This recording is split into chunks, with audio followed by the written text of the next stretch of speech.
Hello, everyone. Before we get started on this episode of the podcast, just a quick heads up. Connor's mic was turned completely around at this point in time, so the audio is a little scuffed, and Wolf kept moving away from his mic, so there'll be times where you can't hear him, but the audio should be as leveled as possible, so however you hear it in the beginning for the really loud peaks, that should be as loud as it gets. So keep it on that level of audio for yourself. Headphone wearers, beware. I'm really sorry. I tried to adjust, but sometimes it can be a little tricky. We're going to try to fix that for the future. Thank you. Enjoy the podcast on Melancholy If. Bye-bye. Hello there, and welcome to the ReZero podcast. I'm your host, Wolf. I'm your host, Gold. I'm your host, Connor. And today, gentlemen, we will be discussing the new, fresh off the press, Melancholy If. Yeah, devoted to life in another world. I think this is what this one translates to. Sacrificing, right. Something like that. It's something close to that. Adjacent, yeah. It's depressing. Life in a different world, sacrificed from zero. And for those who don't know, huge Arc 9 and kind of minor directional Arc 10 spoilers here. So if you aren't caught up, please do not watch this podcast and read first, because otherwise you will be extremely spoiler bombed. Yeah, this diverges from the last chapter of Arc 9. Yeah, so if you ain't the second to last scene. If you ain't caught up, third.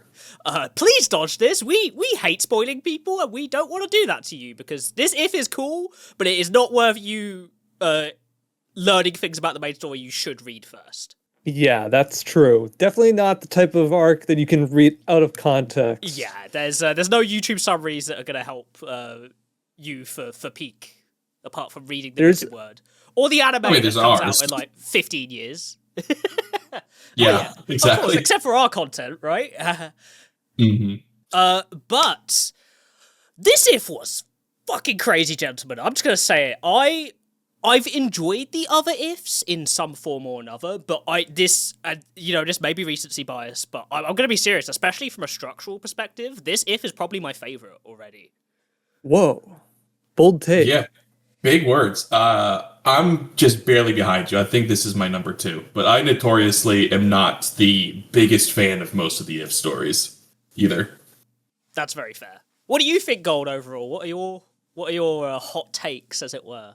Yeah, it's a big take, but I do understand what you mean, because in a sense, this feels the most like the real main story. Yes. In a sense. Like, I could see, we'll get into it further, but I could see this arc, or this phase being within an arc, as a exploratory thing that an arc could do that would be way too long or way too dragged out, and people would complain about the pacing and the the way that it, like, I could see this being like this happens to Subaru and then he has to find a way out of it, you know what I mean, sort of situation at the end of the last arc.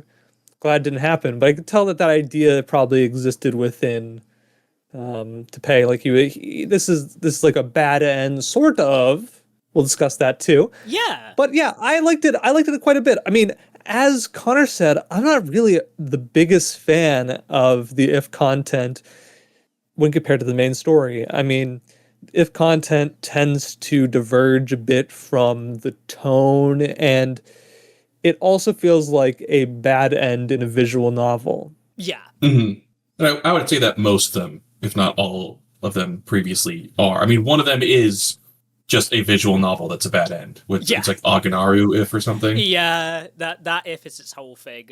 Lost in Memories is a very complete side tangent, but the Lost in Memories ReZero phone gacha game was actually like really interesting from a story perspective. It had lots of branching paths you could play in, like an actual visual novel.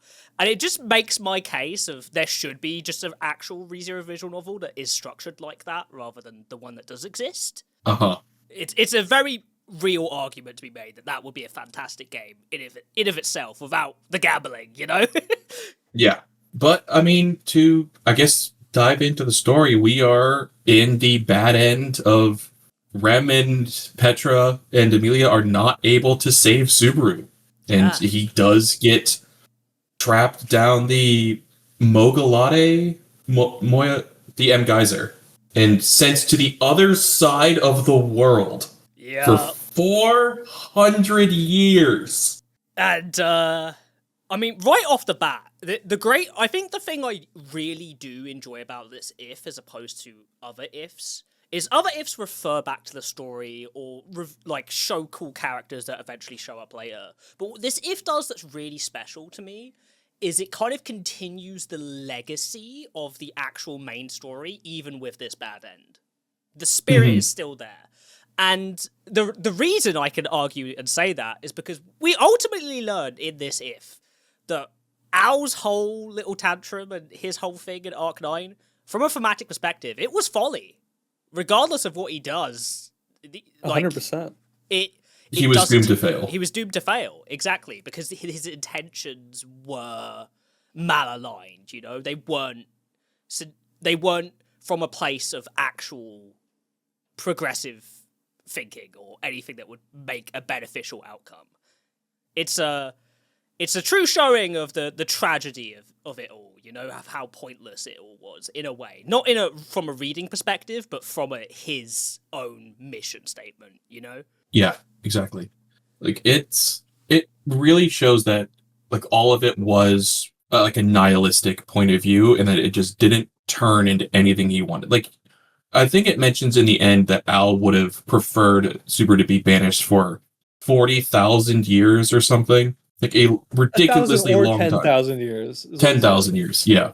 Like a ridiculously long time. And they get him out in 400. And that's like one historical generation here. Not actual generation, but like cycle of existence here. Yeah. It's really the good not old that 400-year cycle factor that we've got going on in the main story, which is also a great, like, symbolic thing to do from a perspective of Tapei choosing to do that, I think. It is, for sure. Indeed. I also think that 400 obviously being the perfect amount of time in the story, almost like a tease, right? Yeah, exactly. However, I also believe that, as you guys were saying, it kind of proves that what Al did would never have gone right?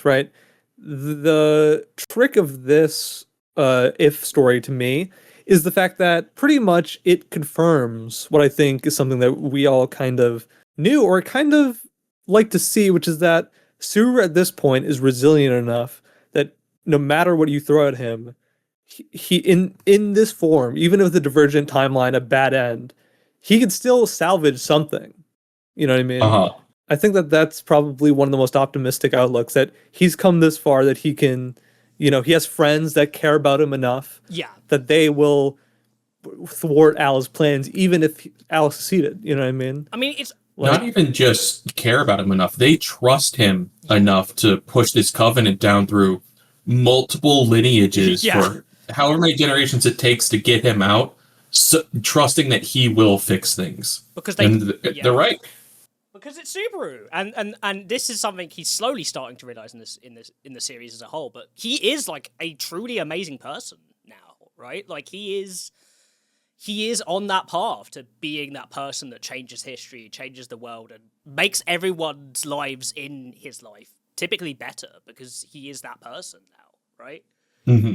And no matter how long it takes to get there. Exactly. And I think what this if story posits that's really cool as well is Tapei mentions this a bit in the afternotes, but specifically the relationship between Beatrice and Subaru, and how he's basically like, yeah, without Beatrice, he might have stumbled a bit here, but Beatrice being here and now him finally being in the if where he has Beatrice with him, right? Like he's finally able to even fully self-actualize even within the bad circumstances of this quote-unquote bad end, right?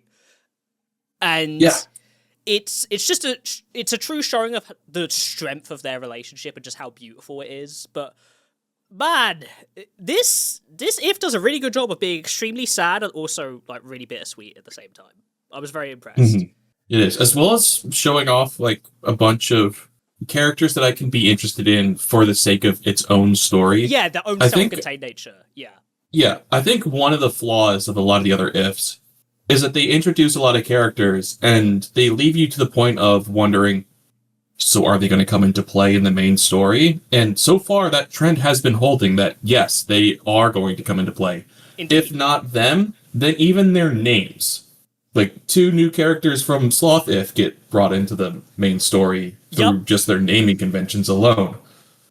So having them be able to exist within this it's refreshing in that, as well as that the characters have connections to people that we already care a lot about, Yeah. and can feel that small sense of melancholy towards them as well.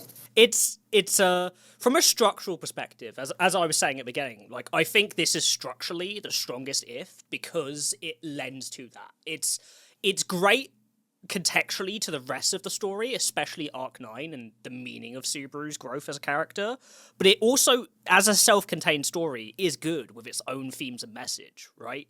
Like, and having these characters that we don't know and are introduced to, that we grow to really care about, already being connected to people we do care about is a great way for us to start caring before they solidify themselves as their own thing, right?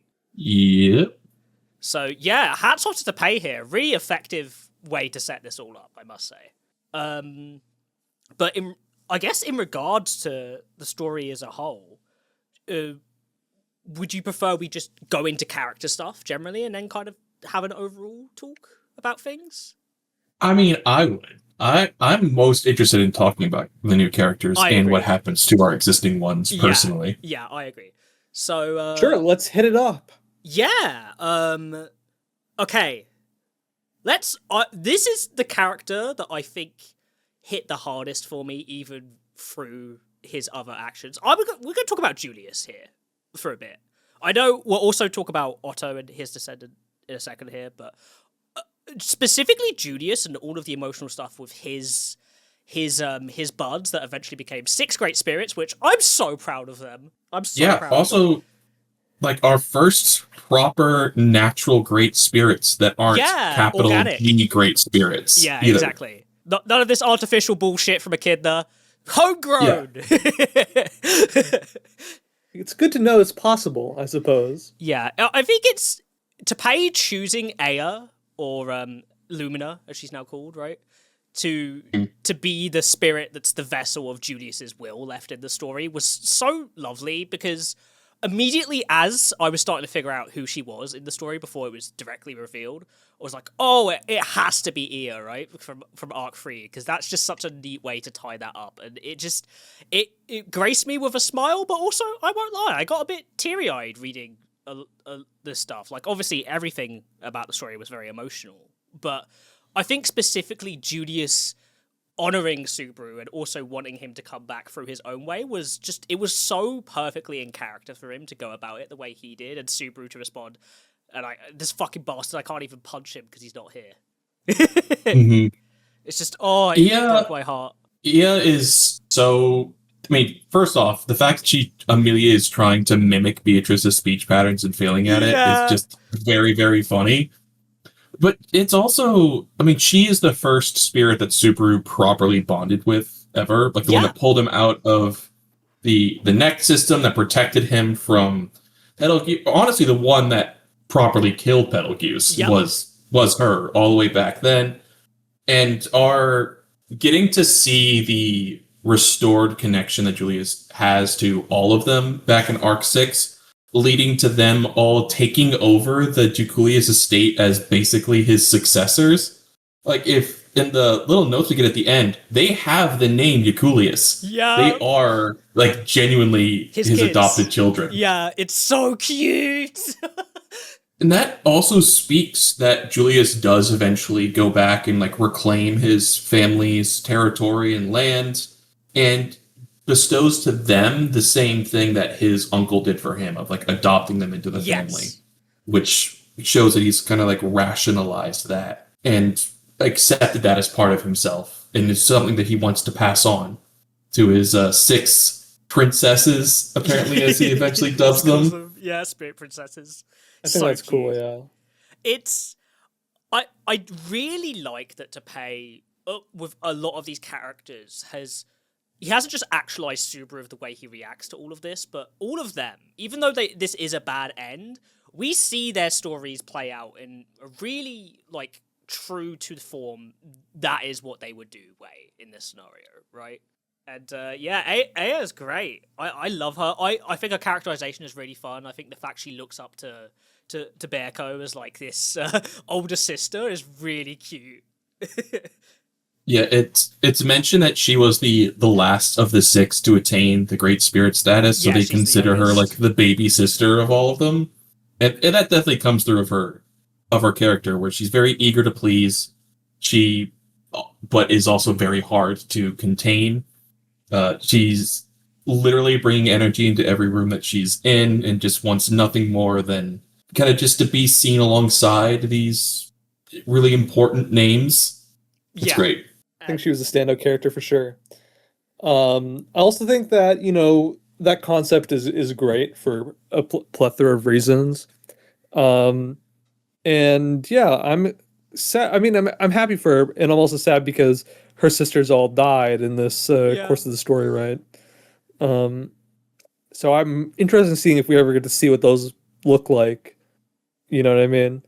I'm sure that once Teppei introduces characters, he doesn't want to unintroduce them. He usually wraps them back into the main story. It'd be cool if we see Julius having all of the princesses come out and fight with them, Yeah. Yeah, I mean, who's to say what would happen if they eventually regain all of their memories of Julius and like have not only their evolved appreciation to him, but also their long history? That could progress things. This is also very true in the sense that this story does prove that we're at a point in the story where Subaru is important enough that him not being there affects like actual geopolitical, like average layperson, because Kararagi and Lagunica collapse, gentlemen. And- Yeah, I mean, All 4 collapse just because Stecco's blocked off at the moment. Yeah, blocked off, but Not it's all 4. Wallachia stayed strong. Lagunica, you stayed strong. You were strong, Wallachia. I mean, to be fair, Wallachia already did its own collapse and reformed itself thanks to Subaru's meddling. exactly. Vincent did well with his lineage. Yeah, you know what I mean? that all strongly looked Even like though- medium. Yeah, medium's genes kind of took over. Flop is No. laughing from his ashes right now. He's like- Yeah, But Also, apparently, like her influence during his reign was significantly stronger. Like she had a huge impact on like the actual force of power of his reign throughout the rest of his life. it which kind was of really seems cool like to it see, became a too. matriarchy because all of these empresses that we hear after, like female, and like female power domination, yes, and also every character in the story is pretty much a female. I thought that was interesting. Besides Otto's descendant, Yeah, Nicola. Yep. Who apparently was in like a romantic relationship Yeah. with Lumera. It's so, I won't lie, I wasn't expecting it, but it was really cute. And like hearing Teppei's after things of like, yeah, he was trying to like fulfill his family's big dream, but also he did it for love is very in theme for ReZero as a story, because I appreciate that Teppei was like, okay, yes, this is the Subaru show as always, but these characters have their own motivations. They're not like just NPCs in a game that would do things just because it's Subaru and he's the big guy, Mm-hmm. I appreciate Nicola's entrance into the story as like our first sight, Yes. because something that Otto always brings with him is a feeling of you don't think everything's going to go wrong when he's around. He usually has a pretty good grasp on the situations at hand. And aside from when he throws Subaru out of the cart, you can usually trust him to do anything in his power to help out the scenario. So seeing that be passed down through the generations, which, first off, Otto eventually gets with someone, so good on my boy. Happy to hear he gets a happy ending. All culminating in Nicola it's great. It feels very much in line with the way that Otto goes about life himself. But something interesting that I think is a little telling for the world of ReZero as well is that aside from the length of his hair, Nicola is a like direct imitation of Otto in terms of like physical features. Yeah, this is like a Son of Ice and Fire genetics ass shit going on here. Yeah, Yeah. but Also, it's definitely a reference to, in my opinion, JRPG merchants looking the same no matter where you go. I think that that's the idea. When you find a merchant character, it's going to look like an auto no matter what time period you're at. I think That's pays into fair. that, yeah. But I think it could also lend more credence and evidence of descendants matching their ancestors' appearance overall, which could tie into like the whole generational cycle of the roles that people are fulfilling with Amelia and Satella, Subaru, and Flugel, and any of the other circumstances they're in. That if the genetics can just pass down 1-to-1, then it can simply be, yeah, they're just related. That's all that it is. It's very much, I guess, Ode Lagerner itself, it plays favourites, and when the important people are around, their legacy stays, even in small ways like the appearance of their descendants, right? Mm-hmm. Yeah. It also almost certainly puts to rest the auto is Pandora theories. Oh my god. Yeah, we figured it out. Guys, We've done it. It's the biggest reveal yet. Pandora's not Otto. The scheming Otto is gone. I swear, if Pandora was Otto, I'd have fucking thrown the book out the window, man. I'd have been like, fuck this shit. Otto sticks his hand out of the grave. Yeah. Do you know what I initially thought when Nicola was being described? And a shot of fear went through me because I thought Tapei was going a dark path. And I thought he was replicating Roswell and doing the same thing he was doing. Yeah, that makes sense. That was good intuition. I think I was thinking something similar along that lines too. Like somehow Otto has lived that long. I don't know how he would have done it, but yeah. Interesting. And whilst I'm proud of Otto that didn't happen, I'm also proud to pay for staving off his trollish intentions, because I'm sure that passed through his mind of a potential thing he could have done at one point. Yeah, no doubt. Also, I think bringing up that point earlier, the fact that Pandora isn't around is also another interesting thing that always exists in these If stories, which I don't know what it means. Pandora's not around at all. Why not? Pandora's weird in that her own objectives and intentions are so veiled and seem so hyper-specific to specifically the main story, or I guess Envy route, in that it seems that she's just not really there anywhere else. Now, this could also be a symptom of Tapei not want to reveal his hand with her, which could be a strong argument, because he definitely tries to veil some things because he wants to keep it a surprise for the main story, right? But yeah, it is kind of interesting, isn't it? Like the only witch that's left is capital M now. Woo! Yeah, I only say that because of that reason, right? Petra, her powers being so immense that maybe there's something there. Witches can oppose a witch and such, but another part of it being the fact that in the other comments at the end, right? There's a bit of specificity he's giving about the times in which, yes, it had to be 400 years. If it was, or if it was less than that, or if it was more than that, like 1,000 years, Al would have been able to meet his objectives. If it was 10,000 years, Al probably would have been able to meet his objectives. You know what I mean? And he pretty much says, like, what does he say exactly? He said, so waking up, I'll explain why that happened later. Was unexpected to Al. So Al had a plan to keep him trapped in there for way longer. And I don't know what it was. Obviously, we know that there was disaster that befell the kingdoms without Subaru to stop them. Mm-hmm. It's probably have to do with what's going to happen in the main story, obviously. Yeah. But yeah, I think he even says that the reason of what happened to Karaki and Lagunica relate to the main story, and so we can't explain them here. Yeah, and yeah. It also kind of interestingly specifically mentions that the witch cult no longer exists because it died with the kingdom, which obviously means that we already knew this anyway. The witch cult was the main threat in Arc 10 for the kingdom specifically, right? But it does very much prove the fallacy and short-sightedness and madness of the witch cult and Al and all of these nihilistic figures in the story, which I do like that Tapei is keeping the through line of these people, because of their poor attitude, are going to fail in ways they don't expect. But Rip Lagunica and Karaki, man, fuck. Yeah. However, kind of to tangent a couple things together, and slightly rolling back to the we suspected Otto pulled off a Roswell situation. When her name first came up, I was expecting this Rosalind character to just be Roswell. He got into the bloodline at one point. Yeah, exactly. That he was the one that was taking over everything. It Fucking wasn't until she was parasite.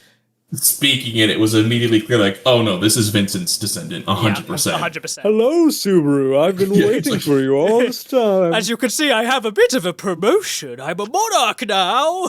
Yes, the unified empress of 3 kingdoms. I mean, apparently that was mostly her mother's doing, but I mean, still good for her. Kicking ass at 11 years old. It was mostly Rosalind's doing before she sadly. The thing I really appreciate about this if in particular too that I think lacks from the other ifs is the world building continuation. Like Tapei is now at that phase in his story where he is kind of getting obsessed with the world building, and I'm so here for it. Like the idea that okay, Lagunica and Kararagi collapsing because of their own disasters that we've had set up now because of Arc 7 and 8 and preventing the Valakia disaster, right?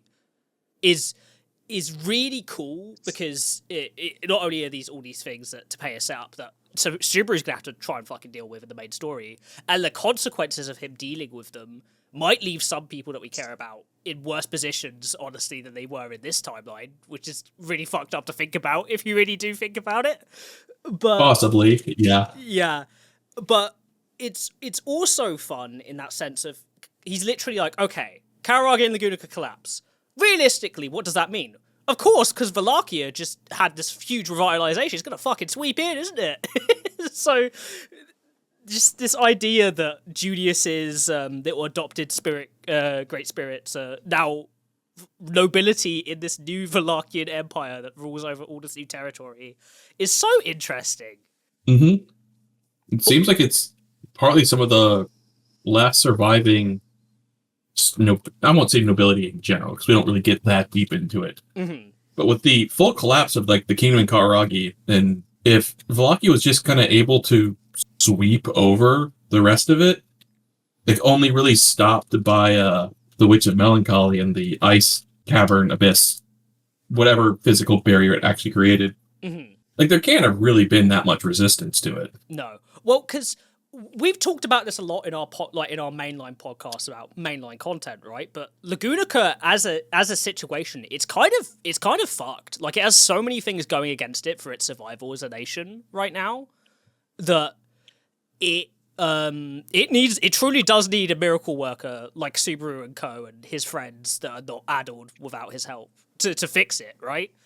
And it's I guess the logical conclusion would be if Lagunica is collapsing like we've discussed it would do without all of this stuff, then Kararagi would kind of get swept easily, because I imagine Valakia swooped in to swoop up Lagunica. Kararagi had its own disaster to deal with, and because they're not really, it's not really a united nation there, it's more like a individual city-states that sometimes cooperate. Like Valakia probably had a really easy time at picking them apart. Yeah, that's just piecemeal. Yeah. At that point. Yeah, at that point it's just over divided. 400 years. Yeah. Yeah, over 400 years that would have happened over time, 100%.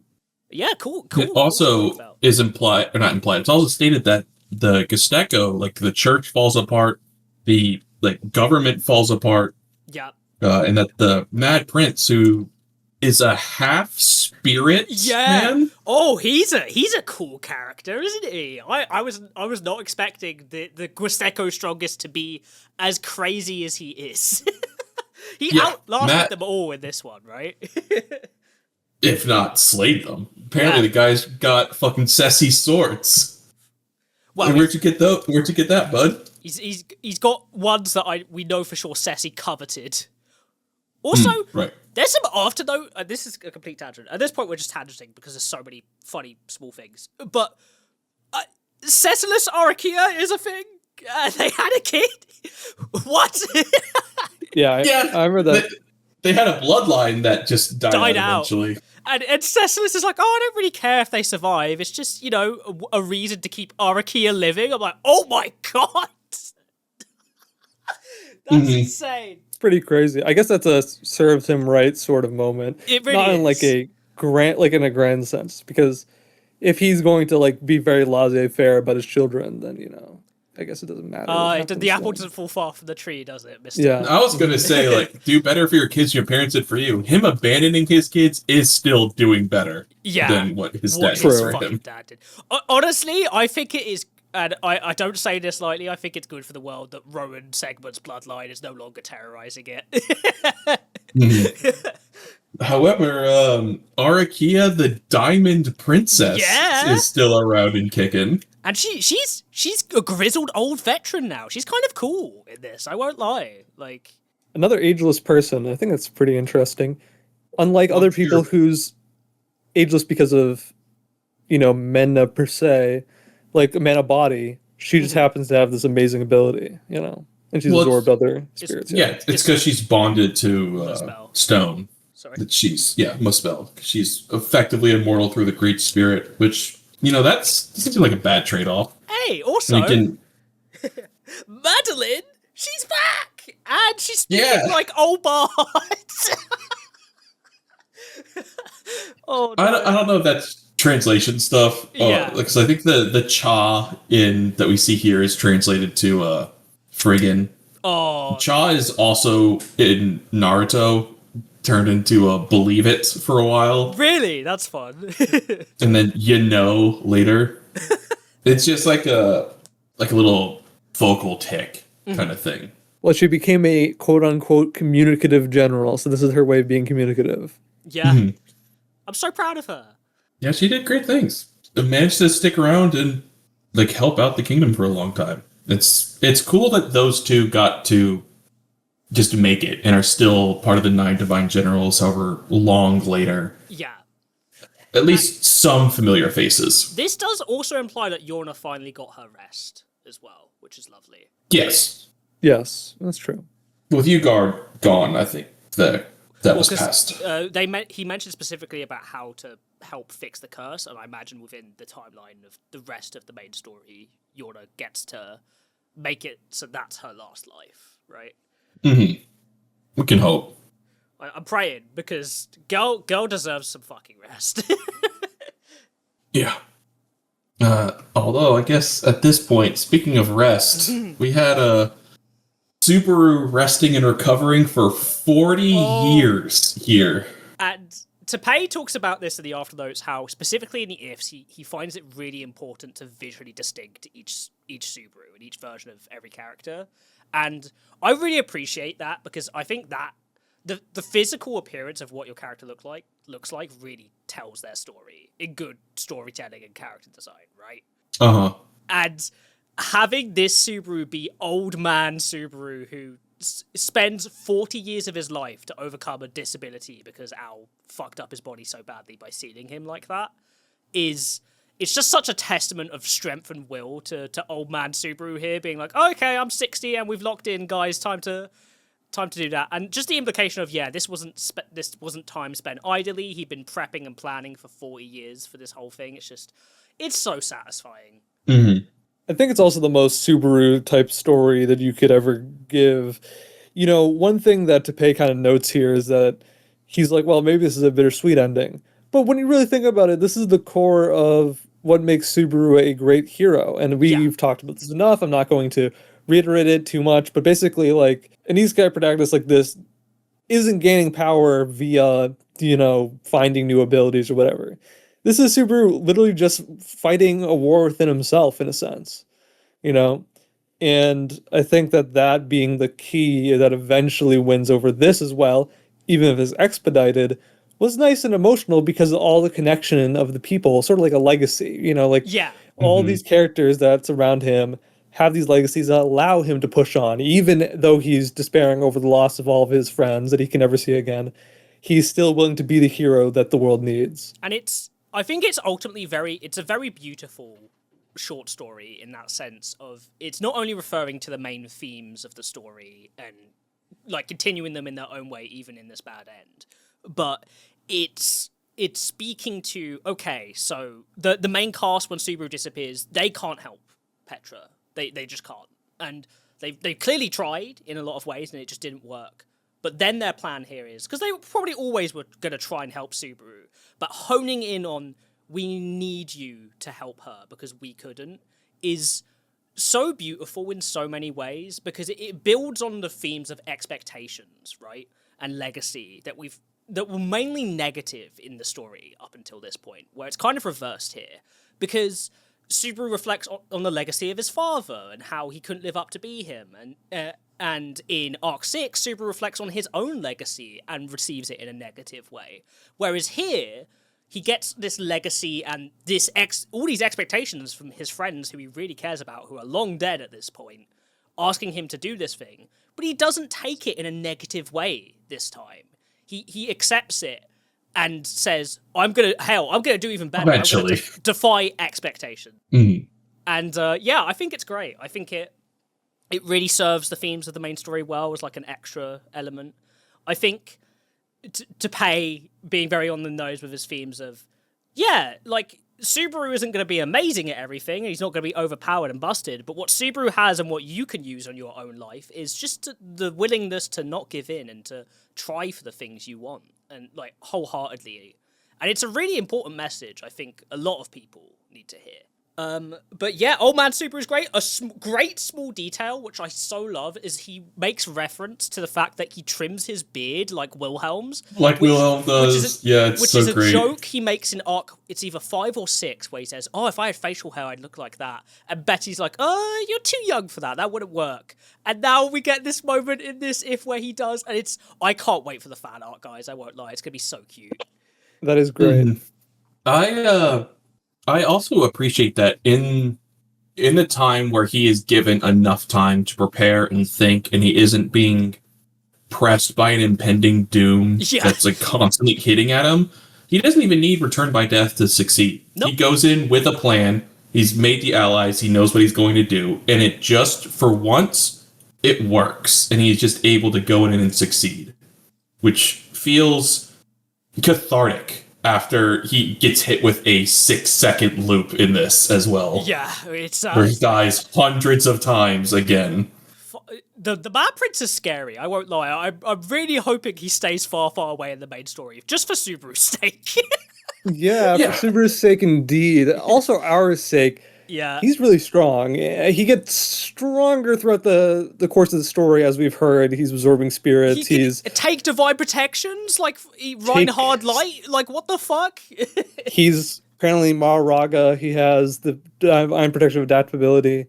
Good luck. Yeah. I will say that is actually kind of interesting to me. I mean, we touched on it a bit earlier, but I like the notion of this Mad Prince, and I don't know where he'd fit in the main story, but there's something interesting about the way that it's described in this story that I think Tepe brings up, or even Subaru brings up, which is this idea that for him, the Mad Prince, he wants to kill all spirits, right? Yeah.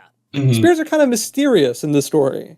And I don't just mean the artificial ones that are kind of, made by Echidna.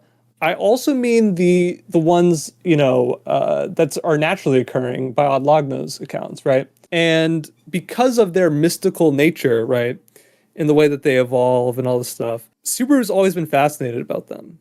His partner, spirit partner, this is the true power that he has, sort of like what Julius has. A character that's antithetical to this, but is also part it, he's part spirit, is an interesting wrench to kind of put in the story. It makes you question, what is it about spirits that he's so contemptuous of? What is it about spirits that are bad? We've never really considered that. We know our idea of what's the difference between a real person and a spirit. That they don't have a soul, in a sense, right? But like, that kind of posits an interesting question moving forward. And what do you guys think?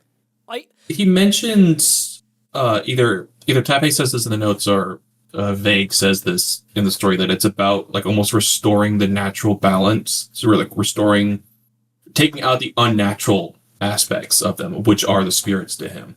I think, which could be applied to Beatrice specifically, but it seems like that was targeted at spirits in general. No, I think it's spirits in general. Yeah. It's I think the story kind of with what it shows and the extra details we get, like especially when he fights Klein later on, which fuck yeah, my boy back and he's better than ever, right? Mm-hmm. But he mentions that dragons in nature are essentially just spirits maxed by a billion, but he doesn't consider them the same level of threat as a spirit.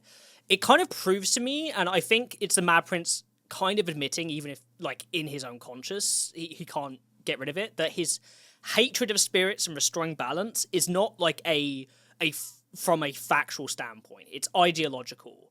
And the reason I argue that specifically is because he kills Oddglass.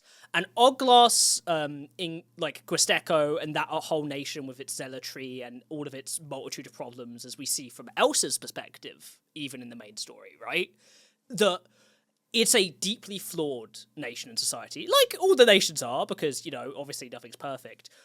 But I think Oddglass is a representation of what goes wrong with spirits, where spirits can go wrong and be bad.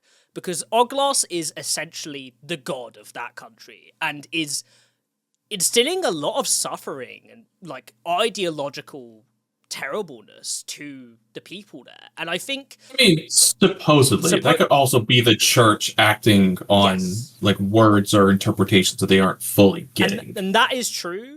But I'm speaking from the perspective of this Mad Prince here, who has lived that very strongly, right? And I think that's why it's ideological. It's this irrational thing of this experience with the society that Oddglass has helped create has biased him against spirits, and he believes that cleansing spirits from the world, even though the higher forms of spirits, essentially dragons, are here, it's not the same, right? Because he's not arguing from that factual standpoint. He's arguing from his own lived experience, which is kind of interesting. Yeah, I was going to say that, here's a counter to that. I agree with you in a lot of senses. I think that's probably where a lot of his hatred stems from, the worship of spirits as like a religious practice. Mm-hmm. But one thing that I kind of can't help but think about in the main story is that at a certain point, spirits don't have consciousness, right? They can't form into these naturally occurring spirits that we see in the story, like these great spirits, right? Yeah. But even when the great spirits are sometimes formed, they come to the form of, say, Meliquera or Puck. Yeah. And I'm not saying that Puck isn't natural, but because, like, there's stuff that suggests that he is and stuff that suggests that he isn't. But the Beast of the End is an interesting natural occurrence if it exists. And Meliquera being this sort of weird, omen of the future, this sort of prophecy, arbiter, this sort of like judgment, like deity. Like, it makes me wonder what this is, or if these are manifestations of Adlagna. I wonder what exactly they are born from, you know what I mean? I guess in that sense you could kind of argue that they are kind of like Mother Nature in a way, almost, right? They're just like almost like these natural disasters or these forces of nature, which is kind of interesting. But they're like absolutely. And as these spirits gain strength, they become more either like human-like in appearance and mind, or just mind. And it's kind of interesting that all of the spirits that we've met so far that kind of put judgment on humanity are more animalistic than they are human. Whereas Julius's buds, as we see, evolved to be more human-like, right? It's kind of interesting. Yeah, we do get a more human-like one with Zarestia, yes, though, as well. But until she is brutally traumatized, seemed like just to be a very much, as you would expect with the wind, go with the flow kind of person, until she is so grievously harmed that she ends up seeking revenge and justice for what was done to her. Only when they are modeled after humans do they become something different, right? Because in all these stories, what kind of snaps them out of their natural thing is replicating humanity, or, whatever race that they, talk about. But like that kind of notion is interesting because it means, what are these things? Do they adapt to it? Are they just hungry for mana? Are they just hungry for form? Like, because they have an ode. There's the manifestations of people, and then eventually, when they become higher awareness, they start to make this body. They start becoming animals and creatures, things that are naturally occurring, but not quite. Spirits aren't quite that. They just form it out of the magic of the world, which is kind of weird.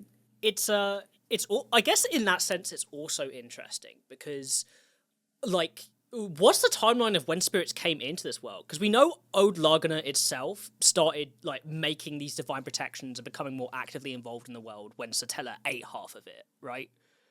And it kind of it posits an interesting thing of, did spirits start to like their nature change because of what happened to the world in a way? Maybe they were slightly different before. It's entirely possible that it just all originated from spirits, that everything else is just a remnant of that. If the dragons are just like spirits at the absolute maximum, and at a certain point when it is kind of deemed most appropriate to do so, they shed their current form and take on a more human-like one in the form of the dragonkins coming in. Mm-hmm. If this spirits are apparently able to reproduce with humans or mortals in general, it stands to reason that we could just be descendants of some ancient form of spirits themselves Also, that just adapted and became human. a big reveal, right? That in and of itself. Mm-hmm. Yeah. I think interestingly, this is going to seem initially like a weird comparison, but it kind of reminds me of the backstory of Dark Souls, where like dragons were the first life, right? And in that sense, like spirits and dragons in themselves, within their nature, it kind of seems like they were like the first to be here, the first to inhabit this world. Ancient. I think that's likely. Yeah. Yeah, pure nature spirits, sort of like pure nature beings Yeah.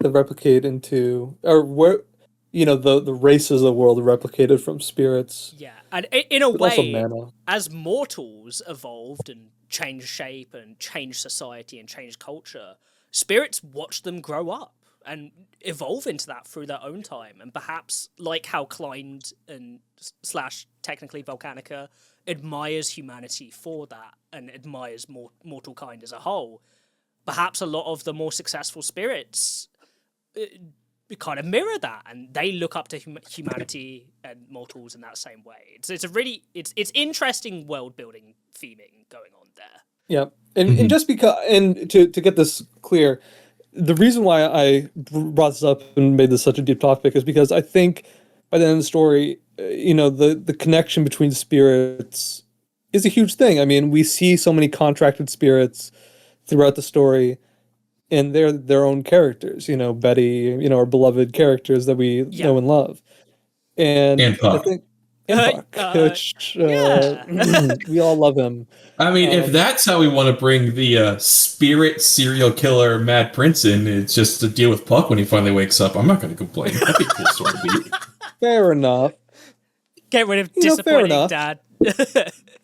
So he comes in, he saves the day at the end of Arc 11, and then either as a cliffhanger at the beginning of saves the day at the end of Arc 10, and either as a cliffhanger or beginning of Arc 11, Mad Prince shows up and takes out the Great Spirit of Fire, because he just took out the Great Spirit of Water and he's hunting him down now. I also love the theming of the little bit of the backstory we get of the Mad Prince, which Subaru is thinking about. It's like, oh, yes, this is the little information I knew about him in my time, because information was so controlled about him, is that he was like some fucking Elden Ring or Dark Souls boss and had to be like defeated by thousands upon thousands of people after killing all of his, like a lot of his kin and stuff. It's like, it's really fun. Just like, oh, this guy is that serious. Okay.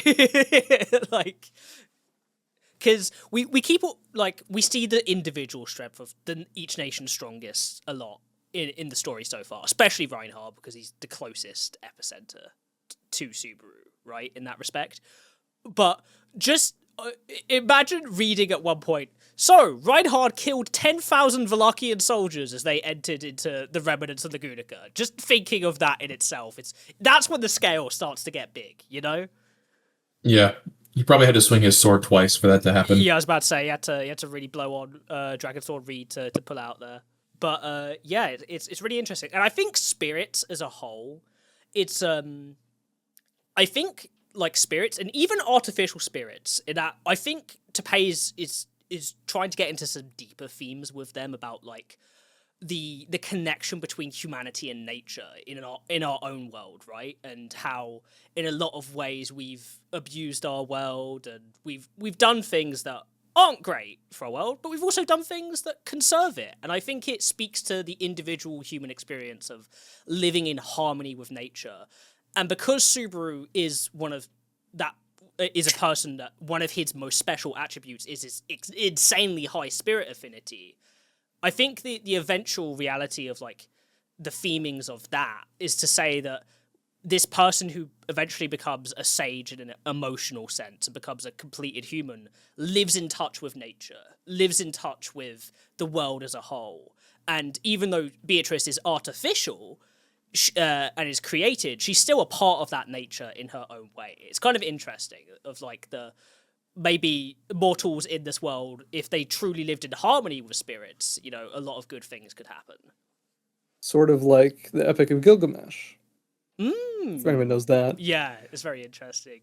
Anyways, yes, that topic is actually very interesting. I think we could say a little bit more about it, but let's go over to the idea that let's see, what's the next thing we want to go over to? Or maybe a little thing about Amelia and Al, and just briefly discussing that whole scenario. Okay. Yeah, let's talk about this sort of standoff going on. You know. Amelia proving that she is actually Al's ultimate enemy and locks him down by freezing herself in the whole fucking area. In the whole battlefield. Yeah. Yeah, she was pursuing him that entire time during Arc 9, but she had the possibility of doing this. As soon as Subaru was thrown in the geyser, I bet you she just like, nope. Yeah. It's like, well, we need to know how to get him back, and can't let you do yourself anymore. Yeah, time to wait. And I think the extra detail that they think about Amelia's reasoning for why she would do that, and they know it's because that her logic is at that moment, Al needs to be alive so we can figure out how to undo this. And obviously they go about and find a different way to do it. But Amelia's intentions in that moment are really well natured, I think. Indeed. Although it is a bit of a I won't say ticking time bomb, but eventually when they open that up, Al is going to reset himself. Yeah. Like how long does his territory last? Like really? Yeah, I wonder if it's still going. Who knows? If the territory is still active.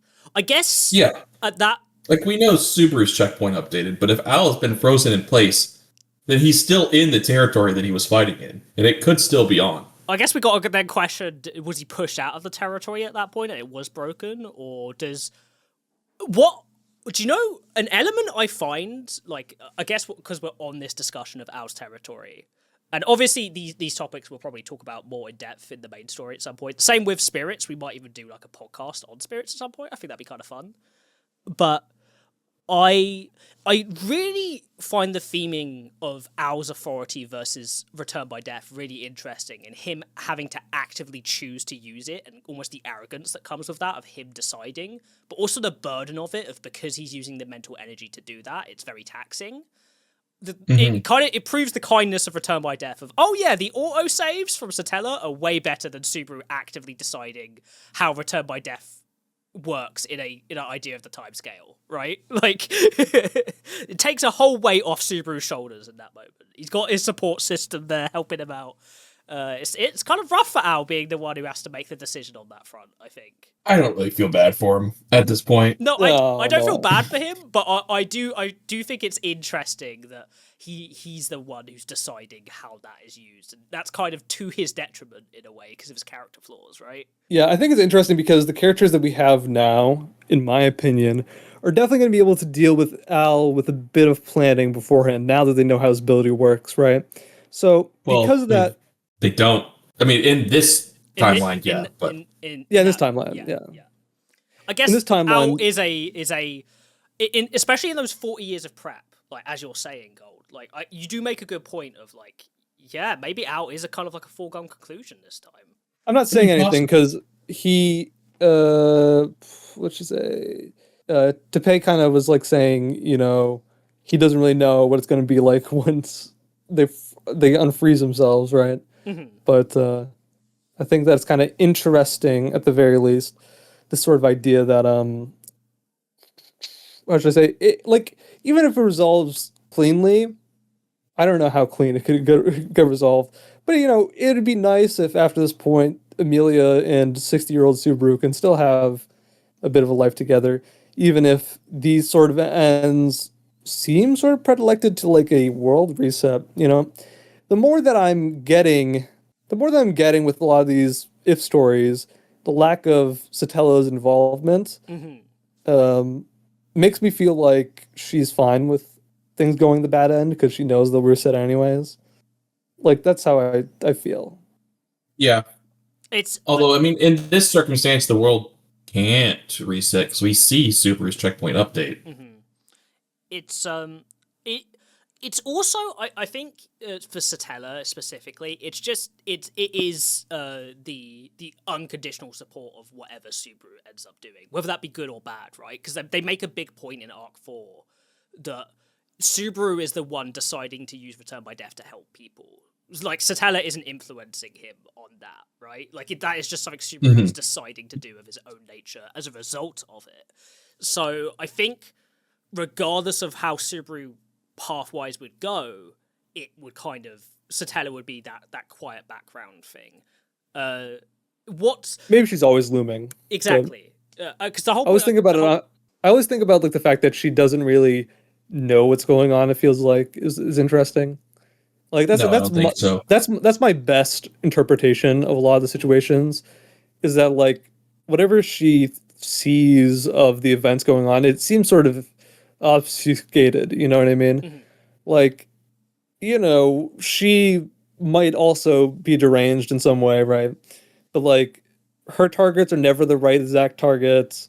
Her way of going about things is a little too heavy-handed at times. Sometimes her checkpoints are a little bit too cruel. Like all that happens, and you say it's necessary for Subaru growth. I agree, but like all that happens, and you're like, okay, but who is she attacking and why? She's able to be like goaded into attacking people just because, pretty easily, stuff like that. It's I think interestingly, Satella and the Witch of Envy and all of that scenario going on, it very much isn't. It's like she's not seeing the world through Subaru's eyes, but the only thing she can see outside of her seal and veil is Subaru, right? Like that's the only thing she can kind of like lock on and focus on. Yeah, maybe his soul. Yeah, which I think speaks to their in-depth connection and Subaru's connection with whatever the fuck's going on with the sages and the cycle of that. But also there is like her love for him. It's not just a delusion. There's meaning to it. And that being able to be the thing she can break out of the seal for that one small thing of not only just tearing him and bringing him to the world, most likely, but being able to use her power on him and keep her eye on him, but only him. It's interesting in that, like, it speaks to, okay, obsessive and kind of scary, but also she is also both a devil and an angel on his shoulder, in that sense of she's giving him these second chances that he wouldn't have naturally, right? I agree. I don't think she's necessarily malevolent, and I also think that she definitely has some reason for doing what she's doing. I just can't help but believe that, sometimes in the story it feels like she perhaps does need more saving than we think, because it seems like she doesn't have much agency in what's going on. I completely agree. I think that's why main route you could kind of call Envy route too, because I think all these other routes and the If routes, we don't see much of her, and I think the big element of the main story that's going to differ things and kind of what's kind of discussed in Arc 9 is Subaru is going to become enemy of the world if he intends to save people like Satella and Al, right? But he's going to try anyway, because that's Subaru. So I think that's where we get into the big theming of the story as a whole, and probably where we'll learn a bit more about that, which I think is really exciting. Also, with the nature of how Al kind of turns out in this, I do believe he's going to be an ally in the future for Subaru, I think, after a lot of work, of course, but I think the setup is being done for that, at least in the main story. I'm not sure. I think that they'll probably find a way to like nix authorities in the bud and just call him out and then free Al. Like, they find a way to neutralize him rather than bring him onto the team. At the state that he's in, I don't think it's redeemable. That's a little off topic for. Well, that's not really what we're talking. Okay, so let me talk about this real quick. in my opinion, it's not whether or not Al is redeemable in quotes. I think that the story already kind of presupposes that Al's existence is already one either unnatural or one that is tragic by its very nature, right? This sort of existence that he's been kind of molded into needs to be put to an end, let's say, because he can't have an end. That's sort of his entire character arc. There's no end, there's no love. But he will find love before he does end, because both of those things have to happen at the same time. He has to find his love, and then he has to find his end. And so the irony of it is it likely Subaru will be a big element of bringing that about, right? I think there's also a quote near the end of this, right before they go off to do the main last bit of the quests in this if. I'm trying to find it here, where Subaru says something very similar to what Al was saying throughout Arc 9, where I have to become myself. And Subaru says something that's antithesis, but also really similar to what he says, where he says, this is to become us. And I really like that the parallels exist there, but also the difference there, because it's a perspective of, oh, small thinking Al, me become myself, to the sage candidate Subaru, we become us. And I think Al's relationship with the main story will be kind of interesting going forward. But I do wholeheartedly believe when Subaru intends to save him, we're going to get an interesting progression of their relationship and how that would work. I don't think it's easy to predict, but I do think that will be there at some point. Yeah. But on other topics here, what was one thing I really appreciated about this was it discussing in full earnestness the consequences of a scenario like this for Petra, right? Yes, very much. Where her using Melancholy as she has to use it to make the witch factor activate means she's kind of lost from the memory of this world in a really tragic way, where people can't say or even write down her name. Mm-hmm. And regardless of that tragedy and that terrible curse, these whole generations of people have carried this message for Subaru of, please save her. We can't even say her name, but please help her. It's just, that is the Amelia Camp 101 right there. It's so beautiful. I love them all so much. Also think it's very interesting, the fact that, Petra, she's given up so much that she can't even be antagonistic. You know what I mean? No. It's not even like she can't directly kill people, right? She can't deprive people of their lives, right? And that means that when she attacks people, she can never, even if they're trying to kill her or invade her territory or whatever, she can't kill them. I thought that was a very interesting idea, this idea of this nothing, this nothingness person that Petra has now become. She doesn't even know what she wants or why she wants it, or she doesn't even remember her favorite things. She doesn't even remember anything, Yeah. It also speaks to, it's a great characterization of Petra, because we see this even when Subaru in his own internal narration is thinking about the way she's dressed and the way she looks later on, and it just thinks how Petra that is. But I think from the logic of how that works, it's likely early on that was one of the things she gave up in case she really lost herself, and she wanted to make sure that her future self wouldn't hurt people too deeply, right? Which is interesting to think about. But I mean, she's probably planning on the eventuality of exactly what happened, where if she didn't set up those protections on her just in case, then Subaru walks up and she kills him, and that it's just over and done with. Exactly, and it's also it's just a great characterization of Petra, that despite all the tragedy and terribleness that happened, she was like Batman, and she planned for this eventuality, right? She's inspired by Subaru in that way. Mm-hmm. Though the kind of connection point you were saying of that she's given up all the sense of who she is, she doesn't know what she wants or what she likes anymore. She doesn't have good memories of the world. I think that really speaks to just how big of a part Beatrice plays in this If story. Of not only without her, Subaru's not ever getting back up. He's never recovering, right?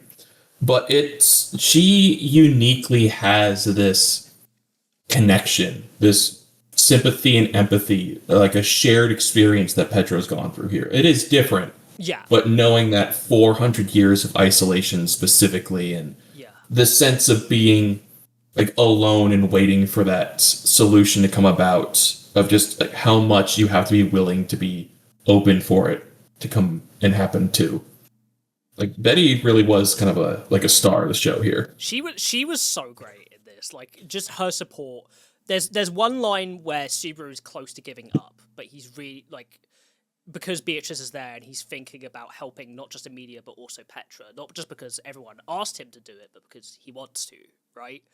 That there's a line where Betty says he apologizes to her. It's like, I'm sorry I kept you waiting, and she's like, of course I would wait. I'm your partner, I suppose. And that has to be one of my favorite lines in any If like ever. It's just so I just love how sweet and wholesome and genuine that Beatrice and Subaru's relationship is, because even though Subaru has a lot of complicated dynamics going on with the rest of the characters in the series, right? And his relationship with Beatrice is complicated its own way. It's not simple in like a badly written way.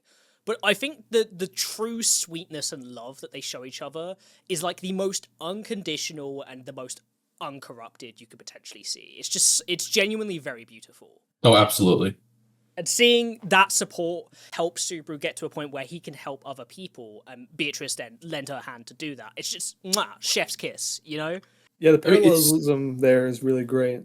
Yes, sir. I was gonna say it's not even that she was like willing to do it, but she and Subaru are so in sync that she is wanting to help Petra just as much as Subaru is. Like, she's also struggling with trying to remember her name, but does have these like innate feelings of, I know who this person is, I know that I cared about her, and I want to help her too. Yeah, and I think one thing I love about this If too is that on the topic of like her wanting to help, like Subaru of her own volition, I love how this If kind of proves the positive effects Subaru has on the people around him, where he kind of inspires them to help in become the people that would help other people around them. So he's like indirectly helping them help people, right?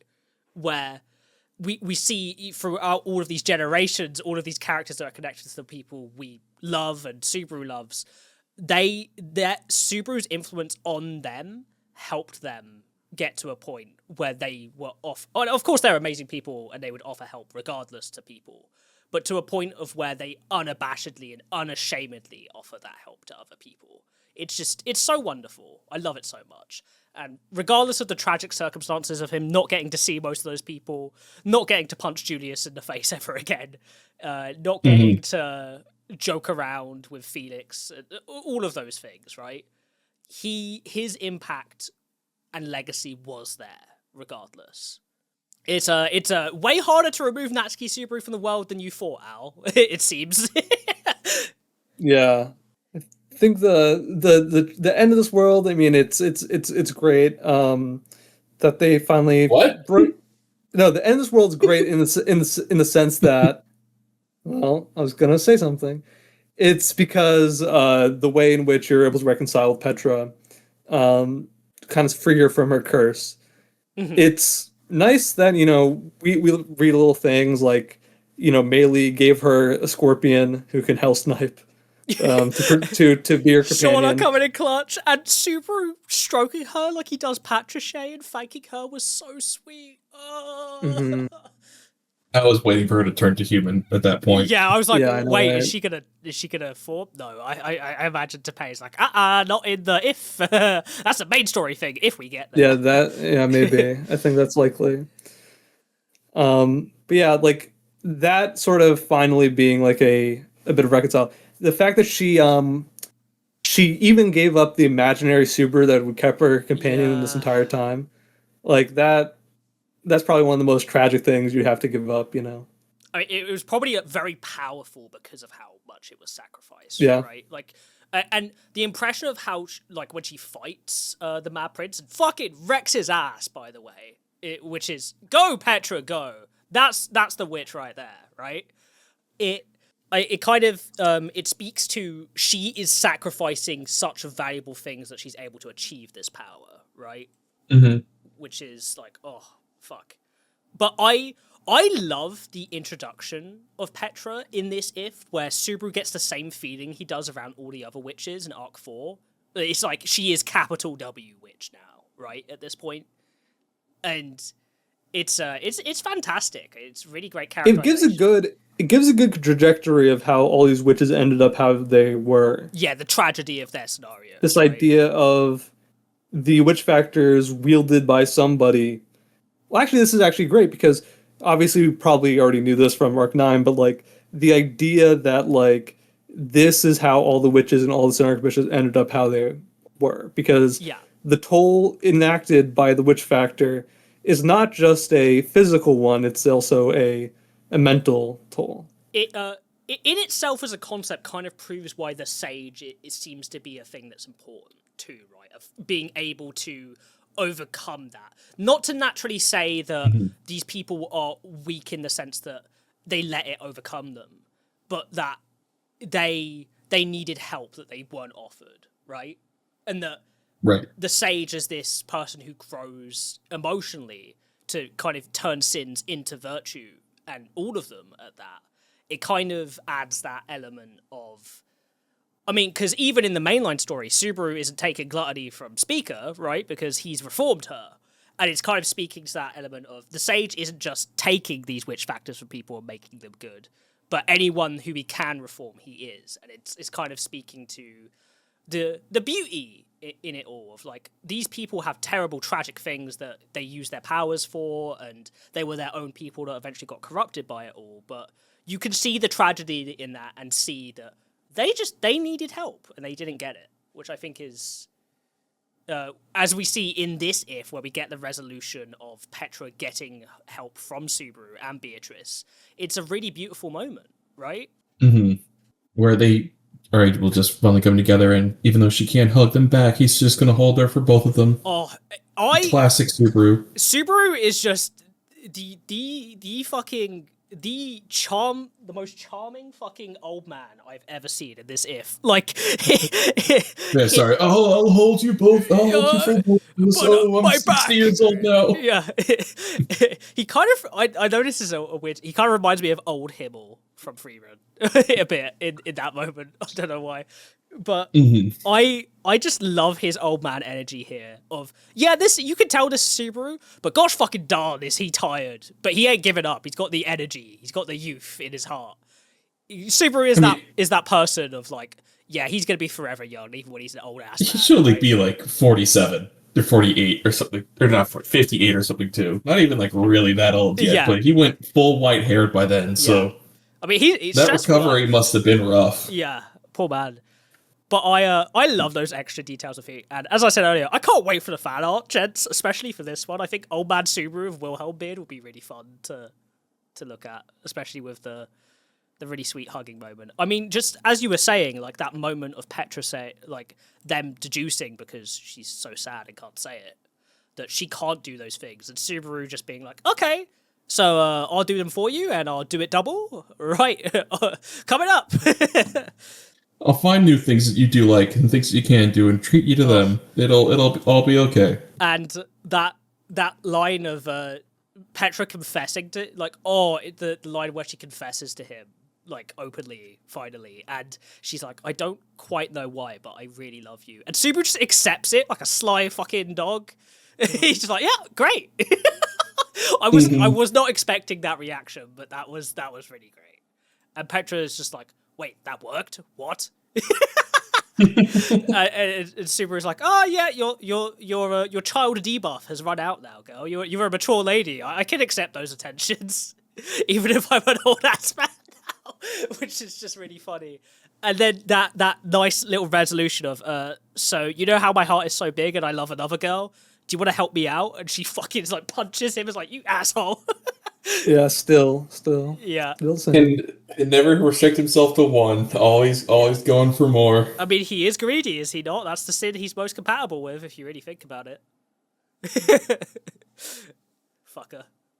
But I'm excited to see any remnants of this one make their way to the main story. Yes. Mad Prince is finally something interesting and not just a name off the side. Yeah. He to me is Few definitely the notes. most terrifying of the strongest we've seen so far. Because Reinhard is Yeah. like an empty slate in a tragic sort of way. This guy's scary. Like, I'm scared. I don't want him to interact with Subaru in the main Yeah, story. this guy's actually a villainous force. You know what I Yeah. mean? But it's Well, one of those too, things where I feel fine. like obviously we don't know much about it, but I feel like his backstory could lend to his motivations for that being interesting, right? I mean, yeah, Subaru compares him to Todd and Elsa. Like, you're the only kind of people that I can ever work with. Yeah. And even those two, I could see a situation where I fight beside them. But Yeah. not this guy. Not this Never guy. this guy. I mean, because 100% incompatible with me. Super is like, my love of spirits is a really important part of me, right? And he would never surrender it. Ironically, we see that in a lot of other ifs too. I mean, even in one of the more fucked up ones, the Pride if, with him using a fire spirit in that, where the nature of Super is he's in touch with those spirits, man. He's like, he loves nature and shit, or some shit, you know. But Yeah. Them and Julius's buds into adopted daughters are that's the two bits I think what we might see transition to the main story. I completely I agree. doubt we'll see Otto's descendants anytime soon. No.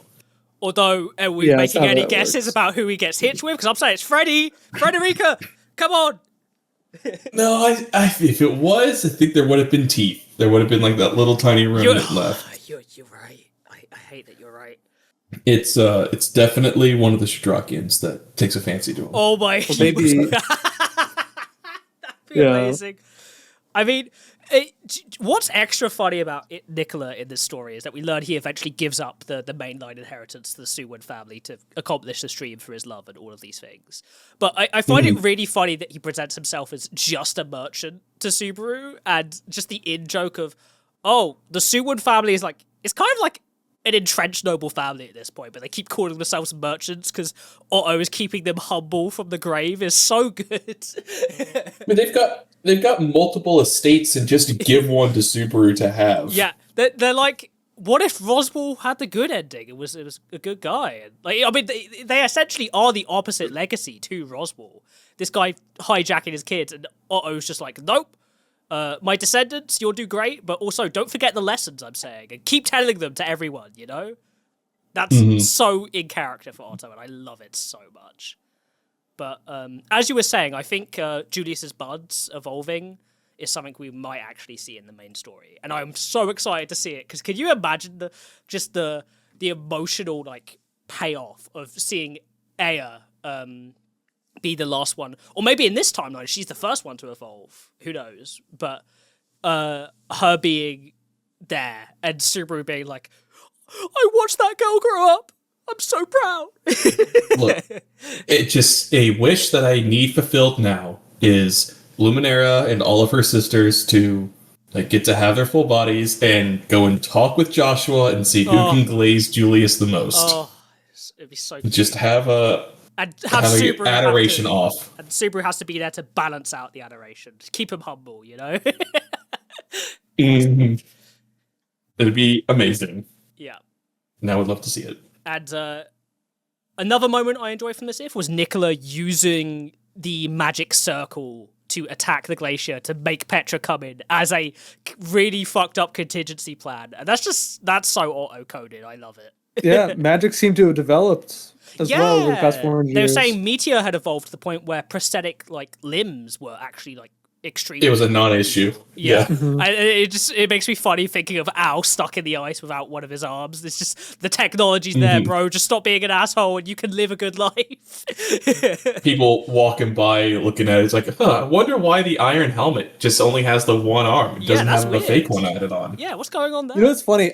In the main story, I know we're joking, but like in the main story, I was like, I could just make a rock arm, but he just doesn't. You know what I mean? I mean, he does it at any given time that he needs it, he'll make it. But otherwise, it's just... I guess It's a penance. Yeah. That's also in the circumstance where he has like basically a limited mana tap from Volcanica, right? And I think it's probably as like its own magical thing, probably quite draining on the reserves. Probably. But As a quick little thing that I had thought of when going through this, did Al not need to struggle after being trapped in this spell for 400 years himself to recover? It's interesting there. No. You mean the orb? Yeah. Yeah, Al was sealed away the same way for 400 years, just as Subaru was. And after he popped out, he Yeah. kind of just washed up and went and hunted down the Witch of Greed. That part's still a little vague. But yeah. Yeah, there could be a possibility that maybe he had a recovery period that was shorter.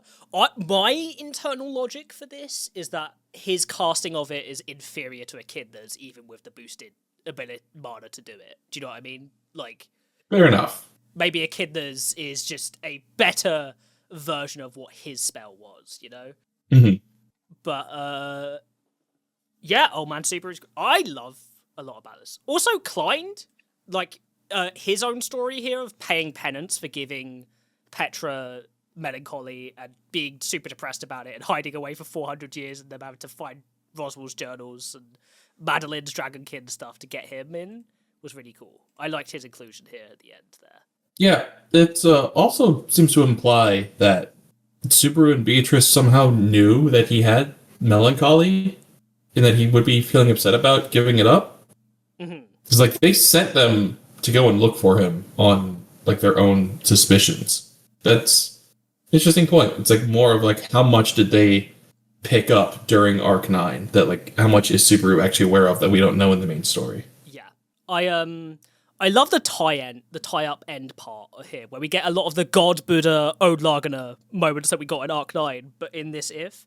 And the last one is God, Buddha, Ode Lagana. I swear on my life, I will never forget that I loved.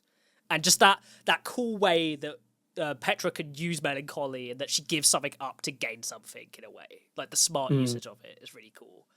And Yeah, it's a nice touch. Natsuki Subaru lives in this different world with the comrades he loves. I guess after kind of discussing the main stuff here, the last thing I'd like to talk about a bit is some of the notes here at the end, which are kind of interesting that we haven't already chatted about. Yeah, there's a few important ones here. Yeah, which are okay, light Arc 10 kind of spoilers here. Obviously, we don't know the nature of this because Tepei is hiding it under a veil. But Reinhard is executed for a certain reason, quote unquote. And the divine protection of the Sword Saint is completely gone, and the Dragon Sword is lost from the world. Indeed. So that at least tells us it cannot go backwards to Heinkel. Either that or Heinkel in this timeline is dead, perhaps. Yeah, possibly. Or that it has to be passed on, you can't die with it. Is also a possibility. Yeah, that it has to move on first, right? It was forcibly taken I guess from... Reinhard is forcibly taking a hold of it. He's not willingly letting it go because of how his stuff works, right? So probably that he's circumventing the natural order of how it's supposed to work, which is kind of interesting. So maybe he is just destined to be the last Sword Saint. Mm. No, I think it's pretty clear that he lets himself get executed because Felt, as the rest of the Alda Busters are, suffered mental collapse and none ever fully recover. Yeah. Fair enough. Reinhardt's not continuing after that happens to his entire camp. No. It's And Rom, too. She was in that group.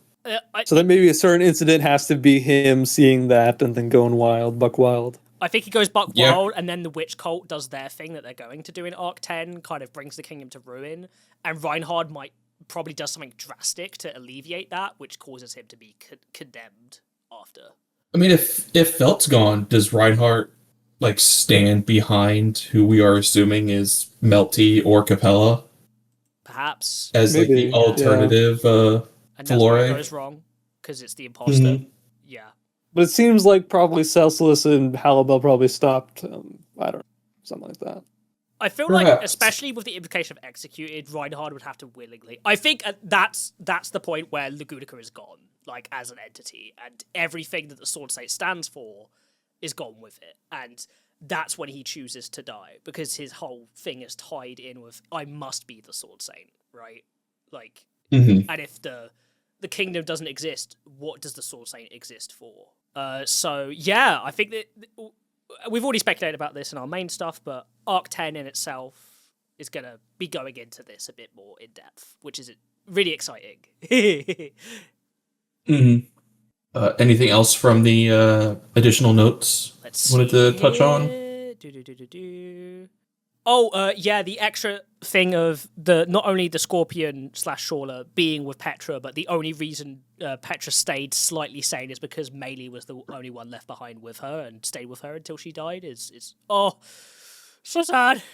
Yeah, very. I can see it though for Melee as well, of not kind of letting that go. It seems like Roswell had kind of a satisfying ending until he ends his own life. Yeah. Of in the failed timeline, devotes himself to fulfilling the wishes of the survivors. Yeah. I mean, like, good on you, dude. Like, he stepped nice. up. Yeah. I guess he's a bit of a better person than we, like he's not all just thinking about Subaru, Exactly. Yeah. Mm-hmm. That I think in the circumstances where he knows there's no way to get a kid back now, he's gonna step up rather than sitting idly, which instead he would have sat idly before, right? So he's growing. So we know that he's not like actually nihilistic. Like he would help people if he exactly could. Yeah. This does reflect positively on Roswell as a person, not for his fate in the story though, because this lends to self-sacrifice potentially being on the plate for him. Yeah, it's two different things. Yeah, two different things. Let's see, anything else? I think that's it now here. Oh, just the extra details about Amelia and Aldebaran here of by freezing herself, she made it impossible for Al to be released or executed and trust her friends to find a way to save Subaru and Beatrice, and she sacrifices her goal of freeing the elves in Elior Forest to choose Subaru's revival. We already knew this, but Amelia loves Subaru now, right? Yes, very much so. And her making that sacrifice, like how most of Julius's buds make that sacrifice to bring Subaru back. It's the unconditional love that they all hold for each other, right? Mm-hmm. And I think Teppei kind of saying, like selfishly trying to say who can sacrifice themselves for who isn't fair. It's if someone loves someone enough, they will lay down their life for them, and that is in itself beautiful. Lay down their dreams, even. But yeah, that's Melancholy If.